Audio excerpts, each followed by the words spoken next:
അയ്യോ പ്രഭു, കാട് വെട്ടി തെളിച്ചാൽ നമുക്ക് വെള്ളവും വായുവും ഉണ്ടാവില്ല.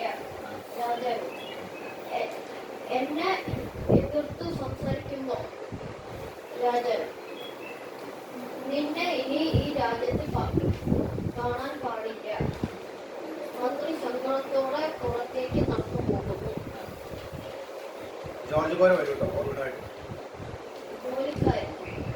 ജോലിക്കാരി കാട് വെട്ടി തെളിക്കുന്നു. ഒരു കുരങ്ങൻ മരത്തിൽ ഇരുന്ന് പാടുന്നു. കാടിലെങ്കിൽ വെള്ളമില്ല, കാടിലെങ്കിൽ വായുവില്ല, കാടില്ലെങ്കിൽ നാടില്ല, കാടില്ലെങ്കിൽ നാടില്ല. കുറച്ച് വർഷങ്ങൾ കഴിഞ്ഞു. രാജാവ് എന്ത് ചൂടാണ്, കുറച്ച് വെള്ളം കിട്ടിയേ. ജോലിക്കാരൻ പ്രഭു, നാട്ടിലെങ്ങും വെള്ളമില്ല. രാജാവ് നമ്മുടെ പഴയ മന്ത്രി ശരിയായിരുന്നു.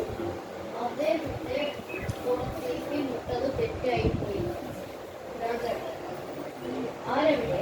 നമ്മുടെ മന്ത്രിയെ കണ്ടുപിടിച്ച് ഇപ്പോൾ തന്നെ കൊണ്ടുവരും. എനിക്ക് അദ്ദേഹത്തോട് മാപ്പ് പറയണം.